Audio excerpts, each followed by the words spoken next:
மக்கள் நிறுவ நேயர்களுக்கு வணக்கம். இன்னைக்கு எங்க வந்திருக்கோம் பாக்குறீங்களா? கொஸ்டின் கேட்க தாங்க வந்திருக்கோம். என்ன கொஸ்டின்? அரசியல் டாபிக் தான் கேட்பேன்னு தெரியும், ஆனா என்ன டாபிக்னு யோசிக்கிறீங்களா? செங்கோட்டையன் வந்து கட்சியிலேருந்து விலகிட்டாரு, இதனால இந்த கட்சிக்கு பலமா பலவீனமா? இந்த மாதிரி கொஸ்டின்ஸ்ல யார்கிட்ட கேட்கறது? ஆடியன்ஸ் கிட்ட தானே போய் கேட்கணும். ஆடியன்ஸ் கிட்ட போய் கேட்கலாமா? வாங்க. அதிமுக கட்சியிலேருந்து நீக்கிட்டாங்க, அதனால இந்த கட்சிக்கு பலமா பலவீனம்? இல்லை மேடம், பலம்லாம் இல்லை. ஸோ என்ன சொல்ல வரேன்னா, எல்லாத்துலேயுமே கரெக்டாக இருந்தால் கரெக்டாக இருக்கும். எல்லாமே வந்து பொய் உண்மைலாம் சொல்லக்கூடாது. எல்லாம் பண்ணணும்னு நினச்சா பண்ணணும், பண்ண முடியலன்னா பண்ணக்கூடாது. அதே மாதிரி வந்து செங்கோட்டையன் டிடிவி தினகரன் வந்து விஜய் கட்சியில் சேர்ந்துட்டாங்கன்னா எடப்பாடியால் வந்து முதலமைச்சர் ஆக முடியும். ஸோ எப்படி சொல்கிறதுன்னு பார்த்தீங்கன்னா, உங்களுக்கு வந்து விஜய் கட்சின்னு ஒரு ரசிகர் அவர், புரியுதுங்களா?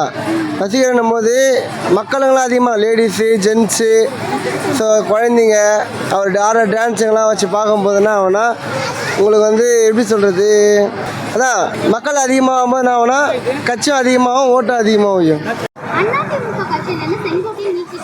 அப்படிங்களா? பலம்தான் சொல்லுவோம்.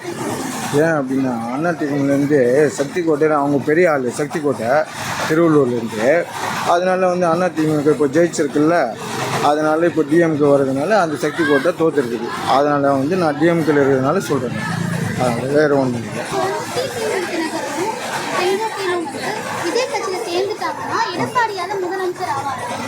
அப்படியா?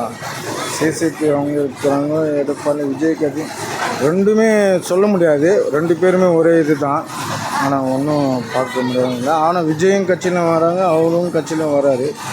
ஆனால் அவங்க ஜெயிக்கிறது பார்த்து தான் இருக்கிறது தான் நினைக்கிறது, அதுதான், வேறு ஒன்றும் இல்லை.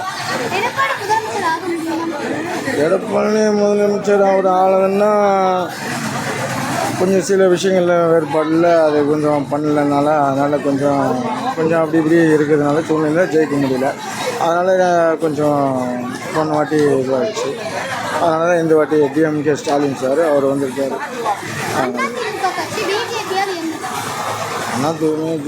பிஜேபியில் இருந்தது, ஆனால் திருப்பி கட்சி இப்படி வந்தோடனே இந்த பக்கம் வந்துட்டாங்க. அவங்க நம்ம சொல்ல முடியாது, அவங்க எந்த ஒருக்கும் கட்சியில் வாய்ப்பு தான் அவங்களுக்கு பேர் இருந்து பார்த்து வச்சுக்கிறதா.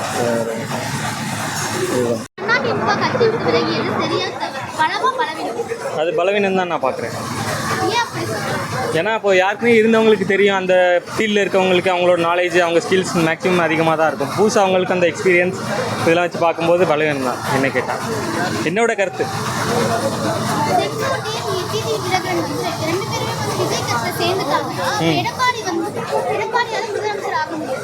முடியாது, ஏன்னா இப்போ இருக்கிறதுலேயே விஜய் கட்சி தான் கொஞ்சம் ஸ்ட்ரென்த்துன்னு தெரியுது. ஆனால் இதுபடி பார்க்கும்போது மேக்ஸிமம் வாய்ப்பு இல்லைன்னு தான். ஆமாம், எங்கிருக்கு இது நடந்தது வச்சுலாம் பார்க்கும்போது பார்த்தா அப்படி தான் தெரியுது. அது பொறுத்தன்னா ஃபஸ்ட்டு அவங்க சைடில் ஸ்ட்ராங்காக இல்லை. ஸோ இதை பேஸ் பண்ணி இப்போ பிஜேபி கூட்டணி வேறு இருக்குது. இந்த கூட்டணியே 3 கூட்டணி வேறு சொல்கிறாங்க, Sengottaiyan plus OPS plus EPS. So இது எப்படி வரும்ன்றது வந்து அவங்களோட அலையன்ஸை பொறுத்து, அவங்களோட சீட் ஷேரிங்கை பொறுத்து தான் டிசைட் ஆகும்னு நினைக்கிறேன். எனிவேஸ் இவங்க வந்து பண்ணது வந்து எல்லாமே தப்பு தான். எங்களை ஜனநாயகமாக எங்களை கேட்டால் அது வந்து தப்பு தான் சொல்லுவோம். ஏன் அப்படின்னா, இப்போது டிஎம்கே ஏடிஎம்கேன்றது வந்து ஒரு குறிப்பிட்ட ஒரு 2 லீடருக்காக மட்டும்தான் பண்ணுறோம். ஆனால் வந்து இவங்களோட சீட் ஷேரிங்காக வந்து அவங்களுக்கு இப்போ அவங்களோட கூட இருக்க ஆளுங்களை வச்சுட்டு இப்படி பாலிடிக்ஸ் பண்ணுறது ரொம்ப தப்பு தான். அதே மாதிரி செங்கோட்டையன் சார், டிடிவி தினகரன் சார்லாம் வந்து அதிமுக கட்சியில் விலகி இப்போ வந்து விஜய் கட்சியில் சேர்ந்துட்டாங்கன்னா அப்போ எடப்பாடி வந்து முதலமைச்சர் ஆவாரா? வாய்ப்பு இல்லை, கண்டிப்பாக வாய்ப்பு இல்லை. ஏன் அப்படி சொல்றீங்க? ஏன்னா அவங்களோட மெஜாரிட்டின்னு ஒன்று இருக்குல்ல. விஜய்க்குமே இப்போ வர்றவங்க எல்லாமே ஃபேன்ஸாக தான் வராங்க. யாருமே வந்து பொலிட்டிக்கல் ரிலேட்டட் அந்த ஆஸ்பெக்டில் யாருமே பார்க்குறாங்களான்னு கேட்டால் அது கிடையாது. ஸோ இது வந்து பார்த்திங்கன்னா விஜய்க்கு ஒரு ஃபேன் பேஸ் இருக்குது. அந்த ஃபேன் பேஸு ஒரு மாடர்ன்ற பேரில் ஒரு என்ன சொல்கிறது, இப்போ இந்த யூடியூபர்ஸ்லாம் வந்து குரூப்பாக ஒரு அவார்ட் ஃபங்க்ஷன் கண்டெஸ்ட் பண்ணுவாங்க, அந்த மாதிரி தான் ஒரு ப்ராசஸ். ஸோ அதை வச்சு பொலிட்டிக்கல் ஆஸ்பெக்டில் பார்க்கணுன்னா வரமாட்டாங்கன்னு தான் சொல்லுவேன். அதிமுக கட்சி பிஜேபியால் இயங்குகிறதா?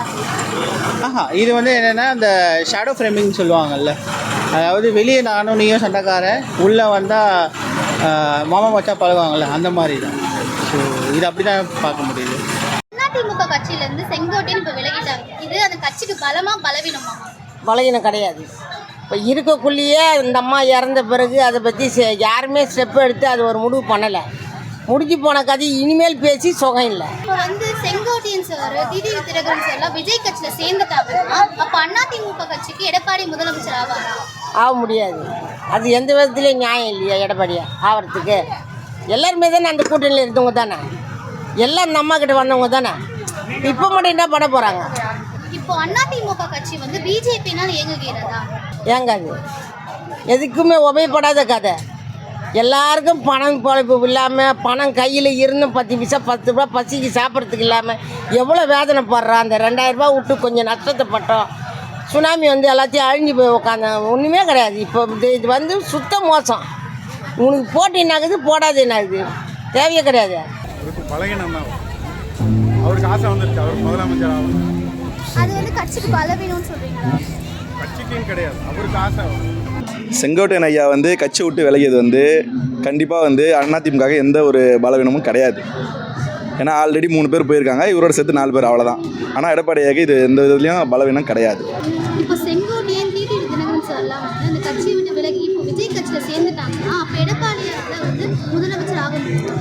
கண்டிப்பாக டிடிவி தினகரன் ஐயாவும் செங்கோட்டையன் ஐயாவும் விஜய் கிட்ட போனாங்கன்னா அது கண்டிப்பாக 2 பேருக்கு தான் பலவீனம். ஏன்னா இவங்கெல்லாம் வந்து கிட்டத்தட்ட எப்படி சொல்கிறது, எம்ஜிஆர் கிட்ட, ஜெயலலிதா அம்மா கிட்டலாம் வேலை செஞ்சவங்க, அவங்களோட நிழலெல்லாம் இருந்தவங்க. அதனால் கண்டிப்பாக விஜய் கிட்ட போனால் அவங்க பேர் தான் கிடும். அவங்க போகாமல் இருக்கிறதே நல்லது. இல்லை போனாங்கன்னா இதனால வந்து முதலமைச்சர் ஆக முடியுமா? விஜயால் கண்டிப்பாக ஆக முடியாது. எடப்பாடியால் அவங்க விலகிட்டாங்கன்னா எடப்பாடி இவங்க 2 பேர் ஆனால் எப்படி பார்த்தாலும் அதிமுக எந்த ஒரு பலவீனம் ஆகலை. அதனால் வந்து முதலமைச்சர் ஆவாருன்ற நம்பிக்கை இருக்குது. இப்போ அதிமுக கட்சி வந்து பிஜேபியால் இயங்குகிறதா?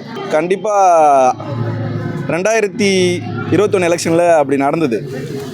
ஆனால் இப்போ அப்படி கிடையாது. ஏன்னா எடப்பாடி ஐயா வந்து ஆரம்பத்தில் கொஞ்சம் மத்திய அரசாங்கத்தால் அழுத்தத்தில் இருந்தார் தான், இல்லைன்னு சொல்ல. ஆனால் இப்போ அவர் கொஞ்சம் ஃப்ரீ ஆகிட்டார். அதனால் வந்து அவர் எந்த முடிவும் தில்லாக எடுப்பார். இப்போதைக்கு பிஜேபி தான் தெளிவாக சொல்லுது, எடப்பாடியா தான் முதலமைச்சர் வேட்பாளர்னு தெளிவாக சொல்கிறாங்களே, அப்புறம் என்ன? அப்போனா எப்படி நீங்கள் அவங்கக்கிட்ட கண்ட்ரோல் பண்ணுறாங்கன்னு நினைக்கிறீங்க? கிடையாது. அவர் முதலமைச்சர் ஆகிட்டார்னா நாளைக்கு நிறைய விஷயங்களை அவர் போல்டாக எடுத்துகிட்டு வந்து பேசுவார்.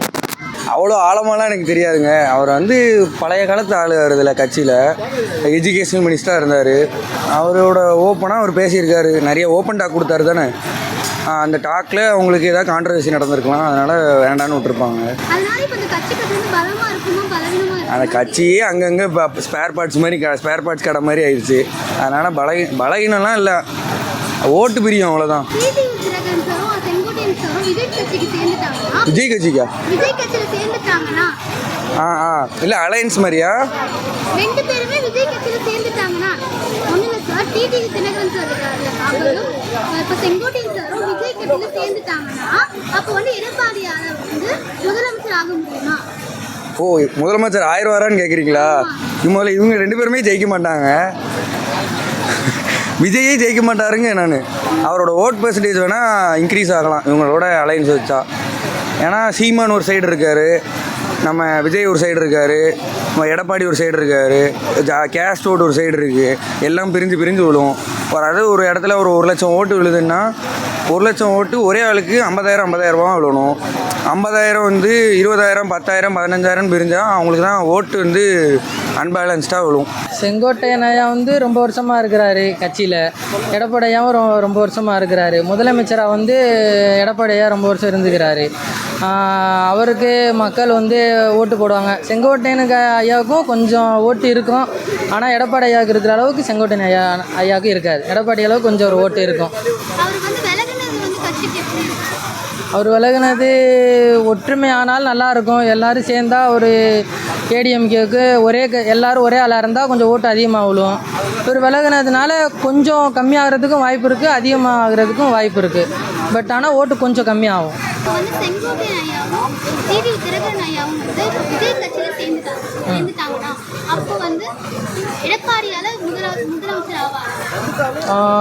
ஆனால் இப்போ ஏடிஎம்கேல பொறுத்தவரை அம்மா இருக்கும்போது எல்லாருமே ஒன்றா இருந்தாங்க. இப்போ கொஞ்சம் விலகுற போது ஒரு டிடி தினகரன் அண்ணனுக்கு ஒரு ஓட்டு இருக்கும், செங்கோட்டையன் ஐயாவுக்கு ஒரு பிடிச்சவங்க ஒரு ஓட்டு இருக்கும், நிறையா பேர் ஓட்டு இருக்கும், எடப்பாடியை பிடிச்சவங்க ஒரு ஓட்டு இருக்கும்.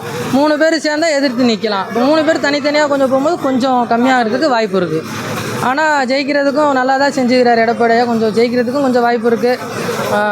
கொஞ்சம் ஓட்டு பிரியும். ஆனால் கொஞ்சம் ஒன்றா சேர்ந்தாங்கன்னா ஏதாச்சும் வாய்ப்பு இருக்கும் கொஞ்சம். அதிமுக கட்சி வந்து பிஜேபியால் இயங்குது. அப்படி சொல்ல முடியாது. கட்சியில் வந்து கொள்கை இருக்குது, கோட்பாடு இருக்குது. ரெண்டு கட்சிக்காரும் இப்படி அவங்களுக்குள்ள கொள்கை ஓகே ஆயிடுச்சுன்னா ஓகே. அப்படி இல்லாத பட்சத்துக்கு ஏடிஎம்கே தனியாக நின்றாலும் கொஞ்சம் ஜெயிக்கிறதுக்கு வாய்ப்பு இருக்குது. யார் ஜெயித்தாலும் மக்களுக்கு நல்லது செய்யணும், அவ்வளோதான். கண்டிப்பாக பலவீனம் தான். ஏன்னா மூத்த தலைவர்கள் எல்லாமே வந்து அதிமுகவுக்கு எப்பவுமே வந்து ஃபேவராக இருக்கவங்க. இப்போது ஒரே ஒரு தலைமையின் கீழாக எடப்பாடி பழனிசாமி என்ற ஒற்றை முகத்தோடு கூட இப்போ வந்து அதிமுக பயணிச்சுட்டு இருக்கு. அது எந்த விதத்தில் வந்து அது ஆரோக்கியமானது கிடையாது. செங்கோட்டையன் போன்றதான மூத்த தலைவர்கள் எல்லாம் விலகுவது வந்து அதிமுகவுடைய பலவீனத்தை தான் காட்டுகிறது.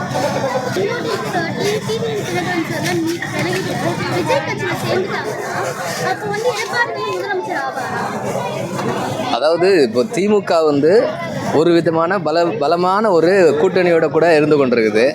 இப்போ அதிமுகலேருந்து இப்படிப்பட்டதான உள்கட்சி பூசலாக இருந்தாலும் திமுக எந்த பலவீனமும் இருக்காது. ஆனாலும் விஜயினுடைய தாக்கம்னால ஓட்டுகள் பிரிவதுக்கான வாய்ப்பு இருக்குது. திமுக வருவதற்கான வாய்ப்பு இருக்குது. ஆனால் ரொம்ப கொஞ்சம் கஷ்டப்பட்டு வருவதற்கான வாய்ப்பு இருக்குது.